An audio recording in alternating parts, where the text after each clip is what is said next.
You think you know Odin, a wise old king, calm and benevolent, seated upon the golden throne of Asgard. A caring father who watches over the gods, the symbol of justice that modern media painted for you. But the surviving Norse sources paint a far darker picture. The medieval texts describe a far more complex god.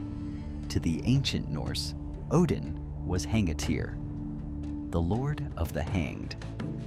He was the god of kings and the god of the elite, but also a mysterious patron associated with berserkers, sorcery, and the dead. A master manipulator of battles who decided the fate of kings and claimed the fallen for his own hall. Because Odin did not look for simple reverence. He was preparing for the ultimate end of the world. And to gain the knowledge that might hold back Ragnarok itself, this god did the most unthinkable thing in all of mythology. He sacrificed himself to himself. Welcome to the dark truth about Odin, as it was written 1,000 years ago in the pages of the ancient Eddas. To understand Odin, you must first understand his obsession. In the Norse world, doom was woven into the fabric of creation. Ragnarok, the end of the gods, was a certainty, and no one knew this better than Odin. That is why he focused his divine will on collecting the finest warriors in the realms for the final battle on the plain of Vigrid. The warriors who fell in battle, chosen by the Valkyries and carried to Valhalla, were the Einherjar. But the sagas reveal an unsettling trait. Odin was not a fair protector. He interfered in human wars, choosing who would win and who would fall. At times, he even sowed the seeds of downfall for his most beloved heroes. In the old sagas, Odin often walks the earth as a wanderer. An old man in a gray cloak, a wide hat pulled low over his missing eye, visiting kings to tip the scales of fate. For a warrior, dying of old age or sickness was the straw death, a quiet passing that led down to Helheim. While modern portrayals mistake Helheim for a place of shame, the ancient texts show it simply as the final resting place for the majority of the dead. But Valhalla was reserved exclusively for those who died by the edge of a blade. Odin sought those deaths. In Valhalla, the old texts tell us that every single day, the Einherjar wake up and slaughter each other in brutal combat, only to be resurrected at nightfall to feast and heal their wounds. This endless cycle of training was Odin's way of maintaining a standing army of battle-hardened fallen warriors, keeping their instincts sharp for the final war. This is why Odin was feared as much as he was revered. Every warrior knew that on the day he needed Odin most, the Allfather might shatter his blade in the middle of battle, simply because it was time for that king to join his ranks. That cruelty came from desperation. The desperation of a god who knew he was powerless against fate. The most sacred chapter of Odin's life is recorded in the Havamal, the words of the High One. It tells of his quest for the runes, the ancient symbols that hold the mysteries of the cosmos. To touch them, Odin had to pay a price that no other god would dare to pay. The Havamal records his own words. "I know that I hung on a wind-swept tree for 9 long nights, wounded by a spear, given to Odin, myself to myself." Consider what that means. Odin hanged himself from the branches of the world tree Yggdrasil. He drove a spear through his own flesh. No food, no water, no comfort. 9 days and 9 nights, alone in the vast cosmic expanse. Modern scholars often interpret this ordeal as a profound shamanic ritual, a deliberate push to the very brink of existence to perceive secrets that lay beyond mortal or divine understanding. Imagine the agony of those 9 nights. The wind-swept ash tree Yggdrasil held the 9 realms within its structure. As Odin hung there, the freezing winds tore through his open wound. Without food to sustain his body, or water to soothe his parched throat, he endured the absolute isolation of death.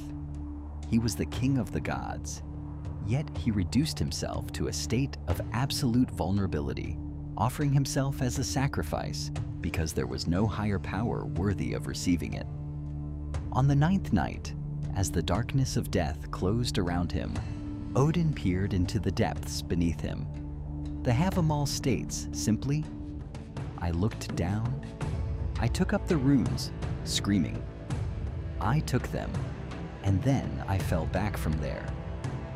Through this ultimate suffering, he claimed the magic symbols. He survived, returning from the brink not just as a king, but as a master of cedar, a potent, shape-shifting magic of fate that the Norse would forever associate with his name. But the runes were not enough. Odin's search for knowledge led him next to the well of Mimir, deep beneath the roots of the world tree, where wisdom and foresight flowed. Mimir, the ancient guardian of the well, demanded a severe price for a single drink. Odin did not hesitate. He gouged out his own right eye and cast it into the deep water as a permanent pledge. Later in the sagas, during a war between the gods, the rival Vanir gods severed Mimir's head and sent it back to Asgard. Odin, unwilling to lose this fountain of wisdom, embalmed the head with herbs and spoke ancient charms over it, giving it a half-life. He kept the speaking head by his side, consulting it for counsel when dark times approached. From the day of his sacrifice at the well, Odin walked the worlds with only one eye. The eye left in the water remained a symbol of the price he paid. The drink from the well granted him terrifying foresight, but that wisdom came with a bitter weight.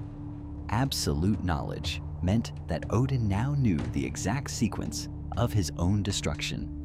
He knew his beloved son, Baldur, would fall. He knew the great wolf Fenrir would open its jaws at Ragnarok and consume him. Every piece of wisdom he gained only clarified the inevitable ruin of Asgard. Odin became the wisest being in the realms, and the most isolated. More than 1,000 years have passed since the last Viking called upon Odin, yet the memory of the one-eyed god lingered long in the north. If you travel along the dramatic fjords of the Norwegian coast today, you see the same dark mountains that the ancestors once looked upon. In regional Scandinavian folklore, the violent storms of winter were long associated with the movement of the gods. When the wind howled through the valleys, local traditions spoke of the Asgardsreia, the wild hunt. These stories whispered that on the darkest winter nights, Odin would ride at the head of a ghostly host, sweeping across the night sky. In the small wooden cabins deep in the valleys, old warnings advised people to stay indoors during these supernatural storms. In some regional tales, looking directly upon the wild hunt was said to bring misfortune or draw a person's spirit into the spectral march. It was a reminder to respect the unseen forces of the wild. The Allfather was no longer actively worshipped, but his myth remained tied to the cold fury of the northern winter. Odin paid the highest price any being could endure, all to buy time against the end of the world. And here is the profound tragedy of his myth. Many of the actions he took to avert Ragnarok inadvertently set the stage for it to happen. And the figure who would ultimately shatter the peace of Asgard was his own sworn blood brother, Loki. But who is Loki, really? A heartless villain? Or a complex figure driven to malice by the judgment of the gods? Subscribe and join us for the next tale. The truth about Loki, the one who was never the villain.